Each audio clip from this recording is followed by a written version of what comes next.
Louvado seja Deus, irmãos, que inspirou Salomão a escrever este livro destinado à igreja, destinado ao povo. A igreja é povo. E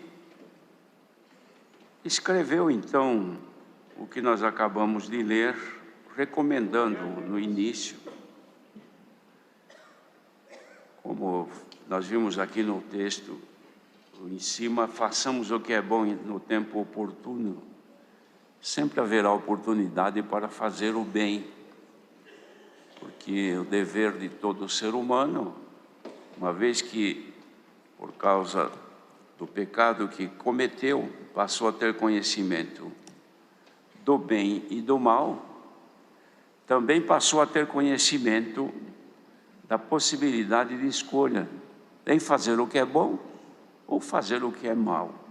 Isso está na pessoa, cada um faz o que quiser, sabendo que fazendo o que é bom, ou executando o bem, ele colherá os resultados do bem que ele fizer, pois esta vida, mesmo a natureza mostra claramente que aquilo que se semeia é aquilo que se deve colher.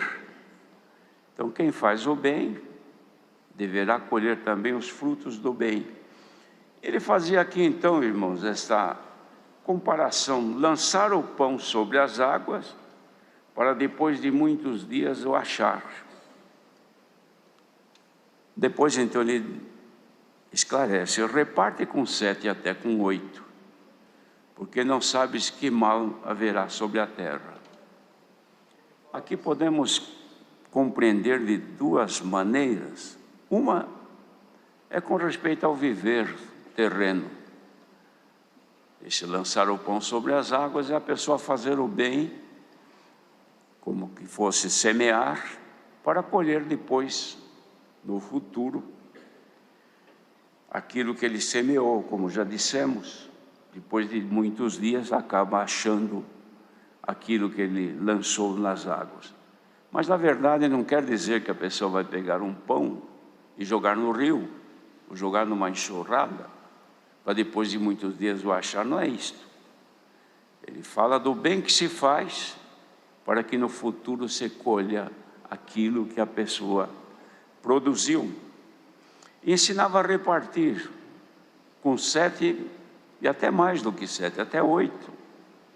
Isso indicando que não havia e não deveria haver limites para repartir. Repartir é pegar um todo, uma coisa que a pessoa tem, fazer em partes e distribuir com os outros. Isto demonstra os efeitos da caridade de Deus, do amor de Deus. Mas também não está se referindo a um pedaço de pão, simplesmente. A pessoa tem um pão, fica com um pedaço e divide com os outros. Isso naturalmente deve ser assim, mas o sentido disto aqui tudo não é exatamente isto. Repartir com 7 e ainda com 8, aquilo que lançou nas águas, não é?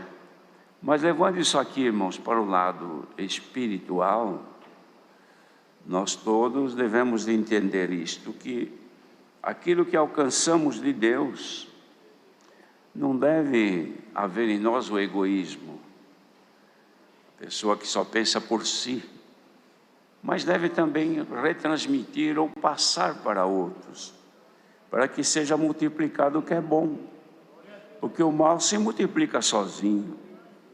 Os irmãos vejam que toda maldade, ela voa muito longe, é como a mentira. Mentira, ela vai longe também. Então a maldade também se reparte o que é mal, não é? A pessoa pode ter tanta coisa ruim e passar para os outros. Mas aqui a exortação que Deus dava a Salomão para a igreja é para nós hoje, repartir o que é bom. É claro que falando materialmente, todos nós sabemos que nós temos que ter a generosidade, ou seja, o prazer de ajudar, o prazer de poder dividir com os outros nas suas necessidades aquilo que nós podemos. Mas no que diz aqui, irmãos, o teor desta palavra, é no sentido espiritual, que nós devemos de semear e repartir aquilo que Deus nos concede, que é bem, para nosso bem momentâneo e futuro. Repartir com 7 e até com 8 diz respeito a todo o bem que nós podemos fazer no sentido espiritual com aqueles que nos rodeiam, com o nosso próximo. É um exemplo. O Senhor Jesus deu um exemplo clássico, que era dele mesmo, que deve ser subentendido na parábola que ele faz daquele que foi apanhado por salteadores e ficou meio morto no caminho. E passaram ali algumas pessoas importantes da igreja. Passou um levita, desviou do sujeito que estava caído, quase morto. Passou também o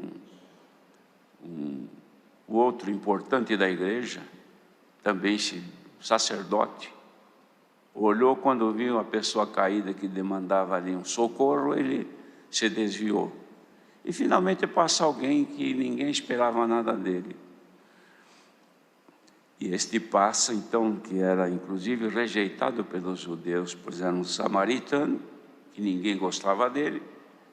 Ou melhor, havia uma diferença entre judeus e samaritanos, mas esse passando, ele não quis saber se o meio morto era judeu, se era um samaritano, não interessou saber quem era, porque ele viu que precisava de ser socorrido. Ele correu ali, atendeu, socorreu, e levou, pôs no animal que ele estava cavalgando, levou numa estalagem, e primeiro ele curou as feridas da pessoa, depois levou no lugar para ser tratado, deixou ali 2 dinheiros, antecipou o pagamento das despesas e deixou o comprometimento de, na volta, se houvesse alguma coisa a mais para pagar, que deixasse por sua conta. Na verdade, ele estava se referindo ao que Jesus estava fazendo. O que Jesus fazia ali? Ele estava repartindo com 7 ou até com 8, ou com milhões e milhões de pecadores, aquilo que ele trouxe. Veja que ele não foi egoísta. Jesus era o unigênito Filho de Deus, o único, dono de toda a herança de Deus. E ele concordou em ser o primogênito, ou seja, o primeiro filho, para dividir com multidões a herança que ele tinha, que era o reino dos céus. Se fosse com o caráter que tem o ser humano, ele podia dizer: não, todo o universo que existe me pertence, porque sou o filho único. Mas ele concordou em ser o primeiro, para dividir com o resto do mundo, inclusive aqueles que tiraram a sua vida, inclusive aqueles que não amavam o Senhor, inclusive aqueles que o odiavam. Ele também deixou a oportunidade de serem herdeiros com ele. Dividiu com 7, com 8 bilhões ou trilhões, ninguém sabe quanto. Bendito seja Deus. E aqui o ensinamento é para dividir, então, irmãos, repartir e semear para colher depois. Porque às vezes existe planta que a pessoa semeia e colhe logo. Por exemplo, a verdura, a hortaliça, o tempo de produção é curto. Semeia, logo nasce e vai cuidando, logo cresce e logo colhe e logo faz uso, se beneficia do que semeou. Mas existe coisa que semeia para muito tempo produzir. Só que quando começa a produzir, não para mais de produzir. Bendito seja Deus. E no que diz respeito a isto, irmãos, primeiro, nós temos que semear junto, ou seja, aos que estão próximos de nós.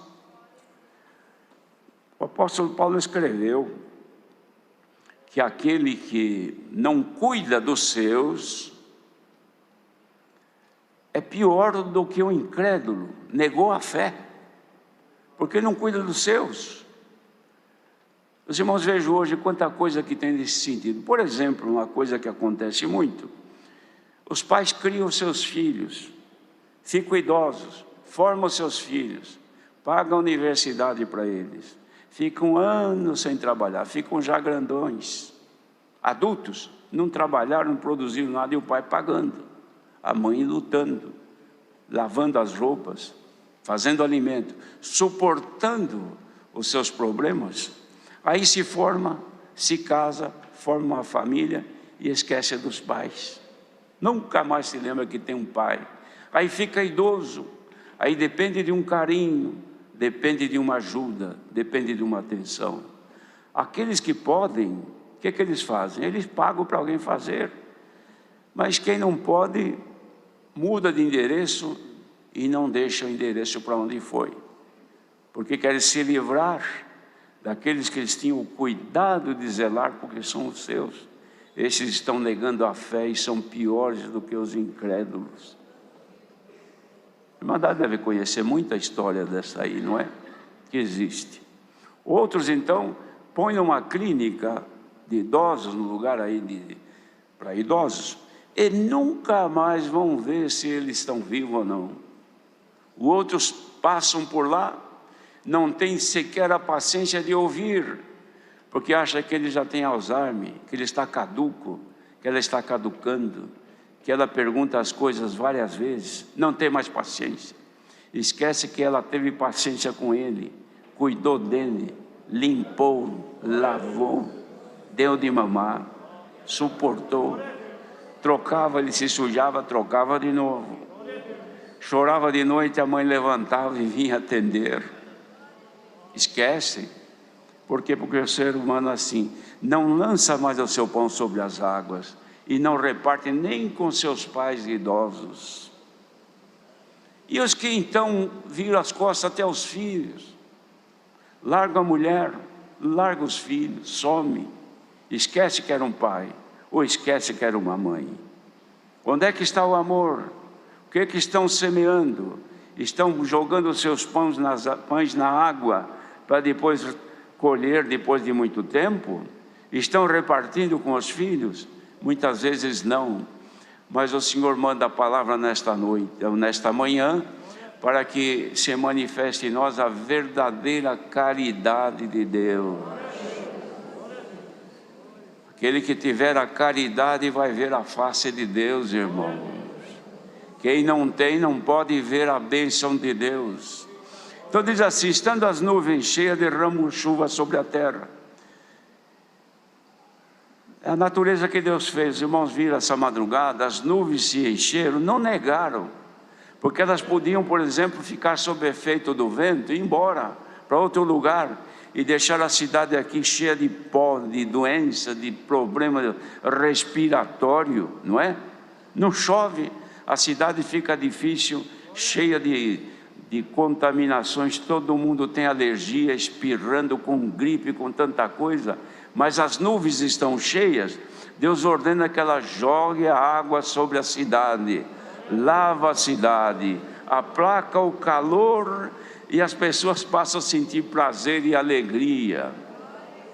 Mas quantos que estão cheios como as nuvens e não derramam água, vão levar para outros cantos? Tem recurso, mas esquece que o pai e a mãe gostariam de ter um alimento que ela sempre comeu, agora não tem mais, porque estão internadas, estão largados por aí, não são capazes de levar uma alegria, um carinho, não são capazes de chegar a dar um abraço no pai e dizer: pai, eu te amo, mãe, eu te amo.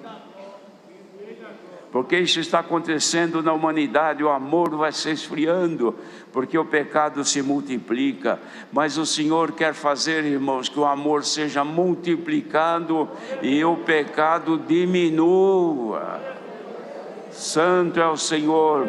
Que Deus derrame nesta manhã o seu amor aqui entre nós, para nos repartirmos, para semearmos, porque quem semeia, colhe. Hoje você pode estar fazendo um bem, não faça por obrigação, não faça porque você tem que fazer, não, faça de coração, porque é assim que você vai colher. Lá no futuro, tu receberás o bem que semeias hoje. Bendito seja o Senhor. E como ninguém sabe o caminho do vento, nem como se formam as nuvens, e nem como se formam os ossos no ventre daquela que está grávida, também ninguém sabe as obras de Deus que faz todas as coisas. Quem é que sabe quando vai colher o bem que está fazendo hoje? Você não sabe se a semente que fazes hoje são sementes que nascem rápido e amanhã produza, ou se vai demorar. Não importa, semeie o bem, faça o bem. Orem na madrugada, orem pelos teus irmãos, orem pelos filhos, orem pelos pais. Tenho sempre em vós palavras de ânimo, de amor, de carinho. Quem é que não gosta, irmão, de ser acariciado? Até um animal gosta. Até os animaizinhos que vocês têm em casa gostam. Trate ele mal para ver.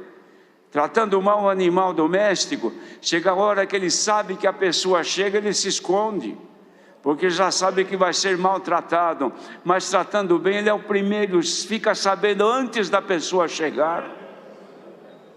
E nós, irmãos, é difícil uma palavra desta, difícil até de ouvir, mas é o que Deus escolheu hoje para nós.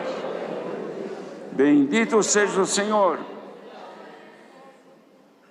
Mas depois diz, irmãos, nós vamos terminar daqui a pouquinho. Mas se o homem viver muitos anos e em todos eles se alegrar, também não deve esquecer que vão vir dias de trevas, que a escuridão vai chegar, porque vão ser muitos, e essas trevas que vão vir, irmãos, são os dias depois do final da vida. Então, enquanto estamos aqui, se temos prazer de servir a Deus, se nos alegramos, façamos também o que é bom, o que é bem, porque quem não colher aqui durante esta vida terrena, colherá na glória do céu.